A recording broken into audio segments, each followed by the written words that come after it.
Good morning student. आज हम कक्षा 8वीं से विषय हिंदी और उप विषय हमारा हिंदी की पाठ्य पुस्तक कोकिला से है पाठ नंबर 12, जिसका नाम है पंच परमेश्वर। ये एक कहानी है और इस कहानी के जो लेखक हैं वो है प्रेमचंद जी। सबसे पहले हम जानते हैं कि मुख्य विषय क्या है इसमें। सबसे पहले ग्राम पंचायत। जुम्मन शेख के पिता जुमराती अलगू चौधरी कानूनी आदमी है। जुम्मन शेख की बूढ़ी खाला है, यानी खाला का अर्थ होता है मौसी। मलकियत यानी कि संपत्ति धन दौलत। बटेसर नाम है, समझू साहू ये भी एक व्यक्ति का नाम। तो स्टूडेंट्स, ये जो हमारी कहानी है पंच परमेश्वर, इस कहानी में बताया गया है ग्राम पंचायत के बारे में कि पुराने समय में ग्राम पंचायत भी एक कानून व्यवस्था का अंग होती थी और ग्राम पंचायत में जो फैसले दिए जाते थे, यानी लोग कचहरी कोर्ट वहाँ नहीं जाते थे, जो छोटे मोटे झगड़े होते थे लोगों के, वो सारे के सारे पंचायत में ही सुलझा ले जाते थे। तो इस कहानी में लेखक ने पंचायत के महत्व और पंचायत जो कि नाम लिखी पंच परमेश्वर, यानी कि सरपंच को इसमें परमेश्वर का दर्जा दिया गया है कि जो पंच होता है यानी सरपंच होता है जो, वो भगवान के बराबर होता है। जो वो कहता है वो भगवान का कहा माना जाता है। तो इसमें होते हैं दो व्यक्ति हैं, एक जुम्मन शेख और अलगू चौधरी। उन दोनों में गहरी मित्रता होती है, दोनों एक दूसरे के काम आते हैं, एक दूसरे का ख्याल रखते हैं। जब जुम्मन शेख हज के लिए जाते थे तो अलगू चौधरी को घर सौंप जाते थे, जब अलगू चौधरी कहीं जाते तो उनको घर सौंप कर चले जाते थे। दोनों बचपन में भी दोनों एक साथ पढ़ते थे और जो जुम्मन शेख के पिता थे जुमराती, उनका मानना था कि विद्या आए ना आए बच्चे को गुरु का पालन करना चाहिए, यानी विद्या पढ़ने से नहीं आती बल्कि गुरु के आशीर्वाद से आती है। यानी स्वयं को वो गुरु यानी जो गुरु को ही सबसे बड़ा मानते थे। ये जुम्मन शेख है जो उनकी एक बूढ़ी खाला होती है, यानी कि मौसी होती है, वो काफ़ी बूढ़ी होती है। उनके पास कुछ मलकियत होती है, यानी कुछ संपत्ति होती है, ज़्यादा तो नहीं थी, थोड़ी बहुत संपत्ति थी, लेकिन उसके जो रिश्तेदारों में यानी कोई पास का कोई रिश्तेदार नहीं था कि भाई जैसे कोई बेटा बेटी या कोई और नहीं था। तो जो जुम्मन शेख है वो उसके साथ काफ़ी अच्छे से रहता था, जब तक ये इसने मलकियत अपने नाम नहीं करवा ली थी। ये खाला का बहुत अच्छे से ध्यान रखता, हलवा पूरी खिलाता, हर बात मानता था। और जब मौसी ने अपनी जो संपत्ति थी जुम्मन शेख के नाम करवा दी, यानी उस समय मानो सभी हलवे पूरियों पर रोक लग गई। उसके बाद खाला मौसी के साथ बहुत बुरा व्यवहार करने लगे, उनको खाने के लिए यानी पेट भर खाना भी नहीं देते थे, उनको पूछते ही थे, पहनने के लिए कपड़े नहीं देते थे। तो एक दिन मौसी ने दुखी होकर पंचायत करने का फैसला किया और सबको गाँव में जाकर कहा कि पंचायत में आ जाए। तो जो अलगू चौधरी जुम्मन शेख का अच्छा दोस्त था, उसके पास भी जाती है, कहती कि तुम भी आना, लेकिन वो कहता है कि नहीं मैं नहीं आऊँगा, इसमें मैं कुछ नहीं कह सकता।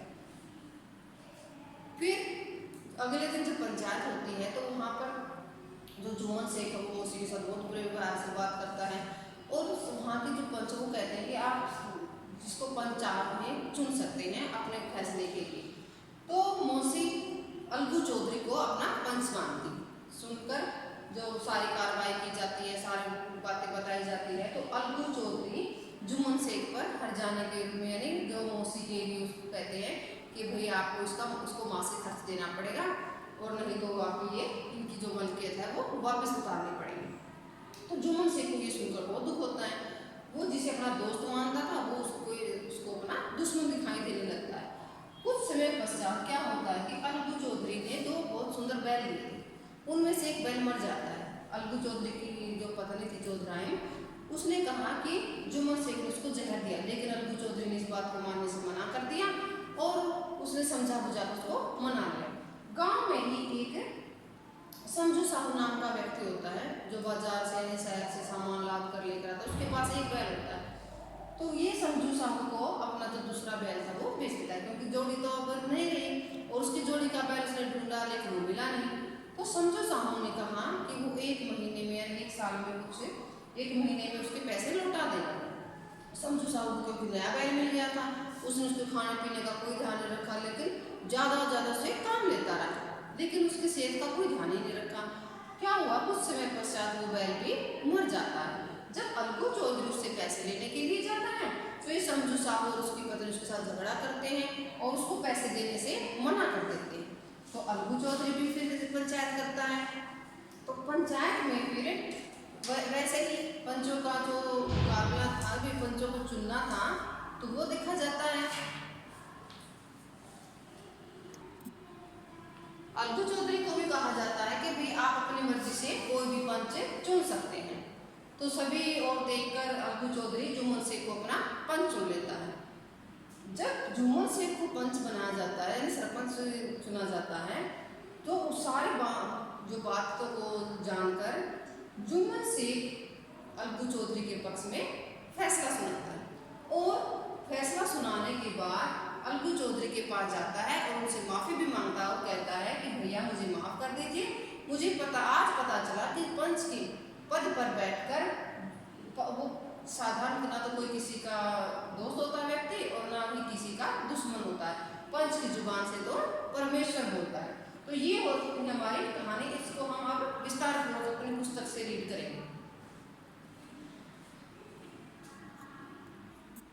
देखिए, शुरू करते हैं अपनी कहानी।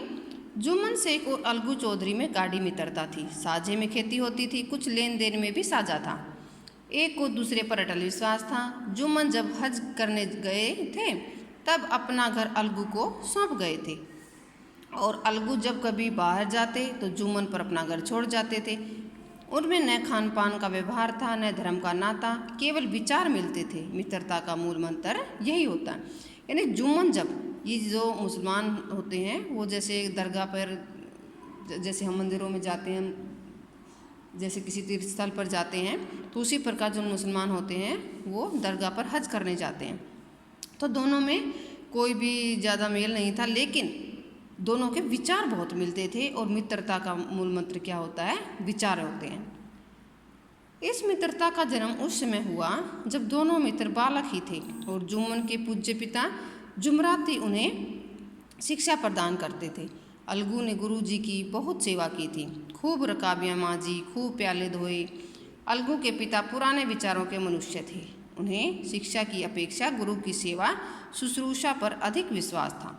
वे कहते थे कि विद्या पढ़ने से नहीं आती, जो कुछ होता है गुरु के आशीर्वाद से, बस गुरु जी की कृपा दृष्टि होनी चाहिए। अतः यदि अलगू पर जुमराती शेख के आशीर्वाद अथवा सत्संग का कुछ फल न हुआ तो वे यह मानकर संतोष कर लेते थे कि विद्या उसके भाग्य ही में न थी तो कैसे आती। मगर जुमराती शेख स्वयं आशीर्वाद के कायल न थे। उन्हें अपने सोंटे पर अधिक भरोसा था और उसी सोंटे के प्रताप से आज आसपास के गांव में जुम्मन की पूजा होती थी। उनके लिखे हुए रेहननामे या बैनामे पर कचहरी की मुहर भी कलम न उठा सकते थे। हल्के का डाकिया, कांस्टेबल और तहसील का चपरासी सब उनकी कृपा की आकांक्षा रखते थे। अतः अलगू का मान उनके धन के कारण था, जो जुम्मन शेख अपनी अनमोल विद्या से ही सबके आदर पात्र बन गए थे। जुम्मन शेख की एक बूढ़ी खाला यानी मौसी थी। ये खाला है ना, इसका अर्थ है मौसी। उसके पास थोड़ी सी मलकियत थी, यानी कि संपत्ति थी, परंतु उसके निकट संबंधियों में कोई न था। जुम्मन ने लंबे चौड़े वायदे करके वह संपत्ति यानी मलकियत अपने नाम लिखवा ली थी। जब तक दान पत्र की रजिस्ट्री न हुई थी तब तक खालाजान का खूब आदर सत्कार किया गया। उन्हें खूब